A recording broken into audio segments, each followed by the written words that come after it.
pembibitan. Jadi mungkin saya ada sedikit warisan dari keluarga orang tua, suka tanaman, suka dunia pertanian. Kebetulan orang tua memang basicnya banyak dari petani ya. Oke sobat, kita berkunjung di kebun anggur. Kebun ini milik Mbak Wiwit loh, warga desa Kota Baru, Martapura. Ya, tampak terlihat luas pekarangan yang dimilikinya, dihiasi dengan anggur-anggur yang ditanam di lahan 300 meter persegi. Menariknya, pohon anggur ini hanya diletakkan di pagar media yang dipasang memanjang sekitaran 12 meter ya, dengan ketinggian hingga 3 meter, dan tanaman anggur ini ada 70% dari Ukraina yang dikembangkan saat ini. Tanyakan seperti apa proses saat dia menanam hingga saat ini sudah berbuah bersama Mbak Wiwi. Beli mana sih motivasinya, boleh tahu? Saya kebetulan guru waktu itu di SMK sampai sekarang juga. Waktu itu kan kita corona tuh, pandemi benar-benar kita kerja dari rumah, ngasih tugas anak-anak dari rumah. Haus kegiatan lah, intinya haus kegiatan. Saya memang suka tanaman, suka dunia pertanian. Kebetulan orang tua memang basicnya banyak dari petani ya di Palembang. Kebetulan kakek juga waktu itu pernah dapat penghargaan dari Soeharto, Kalpataru di bidang pertanian juga, pembibitan. Jadi mungkin saya ada sedikit warisan dari keluarga orang tua di bidang pertanian ini.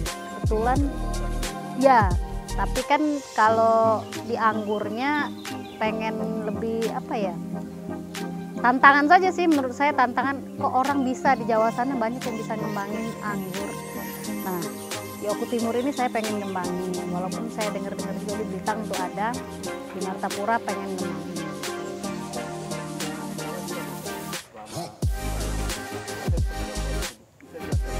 Proses kalau di awal saya enggak ngembangin bibit, langsung beli bibit. Kebetulan ikut forum waktu itu, forum pengembang anggur, pembudidaya anggur, saya langsung beli. Kebetulan yang saya beli itu bibitnya dari Jawa, tapi varietasnya impor. Dari Ukraina ada, Jepang ada, India ada, Peru, Amerika. Tapi 70% di sini rata-rata dari Ukraina, karena relatif mudah lah untuk dikembangkan.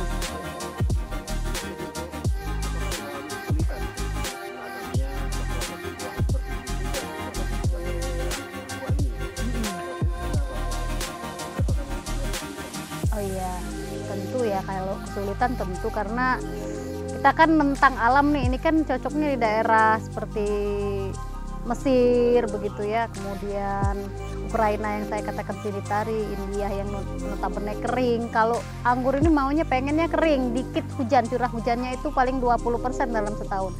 Sedangkan kita kan 50-50, panasnya 50, hujannya 50. Jadi tantangan terbesarnya itu menentang cuaca sih. Seperti itu. Jadi kalau hujan itu bisa lihat Pak di sebelah kiri itu saya nanamnya hampir bareng-bareng aja, tapi karena nggak diatep, hujan masuk terus. Nah, jadi daunnya itu mudah jamuran. Kalau udah jamuran, daunnya mudah nyerang buah seperti itu. Kalau ini kan kita atep ini. Jadi solusi terbaik biar nggak sering-sering ngerawat anggur, nyemprot dan sebagainya. Solusinya sih atap UV seperti di atas kita ini. Berapa luasan boleh tahu?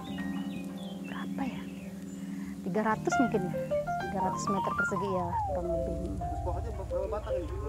Kalau sampai ke sana sama yang di rumah itu sekitar 170. 170 40 varietas campur. Ya ini kan bagus nih, perlu dikembangkan. Nah, terus buah-buah sendiri apakah nanti kalau ada bisa bermakan akan dikonsumsi atau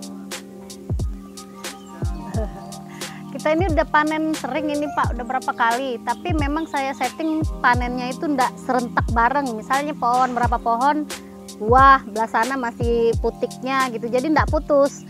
Jadi gitu, begitu ada kunjungan datang, buah.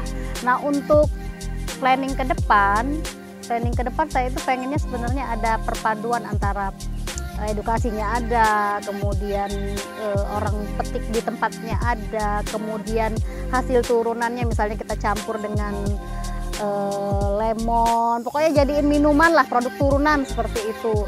Jadi pengennya seperti itu, tapi kalau dalam 1 tahun ini begitu produksi kita ada datang icip-icip, keluarga icip-icip seperti itu.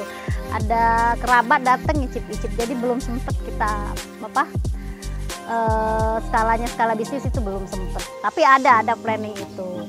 Terus juga edukasi sih sepanjang ini anak-anak datang TK, SD, SMP juga ada orang dari pemerintahan, dinas-dinas juga sempet kita kasih edukasi bahwa nanam anggur itu tidak sesulit yang dibayangkan sebenarnya. Iya, bisa kok. Sama aja kayak nanam-nanam yang lain. Dan keunggulannya apa nanam anggur ini? Kalau kita tanam misalnya tanaman hortikultura seperti timun atau labu, itu kan begitu tanam, panen, pohonnya mati gitu kan ya. 3 bulan misalnya kita tanam timun yang panjang dan sebagainya. Tapi kalau anggur, ini bisa di googling, pohon anggur ini kayak di Spanyol, di Mesir itu bisa sampai ratusan tahun tergantung perawatan. Jadi sekali kita investasi, ya untuk selamanya, sisanya cuman pupuk gitu-gitu saja, tidak nanam lagi seperti itu.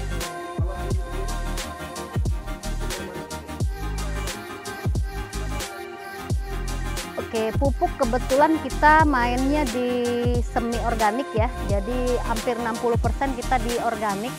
Kita tidak terlalu ribet di pabrikan, pupuk pabrikan, beli seperti itu. Ada tapi tidak banyak. Istilahnya memang untuk bantu saja, untuk nge-up saja.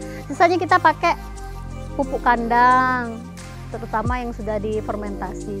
Kemudian ada kebetulan tetangga yang baik ngasih air bekas pemotongan ayam, kita tampung, di situ ada kita kolam, kita kasih bakteri baik, kita diamkan sebulan, baru kita siramkan. Seperti itu. Jadi intinya kita lebih banyak kompos juga, sisa-sisa dapur seperti itu. Kita lebih banyak mainnya di organik seperti itu. Mungkin ada tips pada bagi pemula mungkin yang menanam anggur, dan mereka bisa menjadi motivasi sendiri bahwa ternyata betul-betul bisa ditanam anggur. Intinya kemauan kayaknya ya, lebih di kemauan. Sama aja dengan tanaman yang lain, apalagi kita kan sekarang lagi kedengar cabai sampai 120.000 per kilo, kemudian bawang. Kayaknya tantangan terbesarnya kalau ketergantungan petani, mohon maaf ini saya walaupun bukan petani yang handal seperti itu, mainnya cuma main otodidak saja. Tapi kalau ngelihatnya pertanian kalau yang memang notabene menggantungkan hasil panennya dari pupuk kimia, itu tadi Pak, ketika ada serangan gagal panennya barengan. Tapi kalau kita merujuknya ke organik, balik lagi ke alam gitu kan, dari alam balik ke alam, ngandalin bakteri yang baik dari tanah, kayaknya insya Allah sampai gagal panen itu tidak terjadi seperti itu, sehingga harga itu tidak terlalu melonjak tinggi seperti itu. Jadi kalau saran saya sih kembali ke alam lagi seperti itu.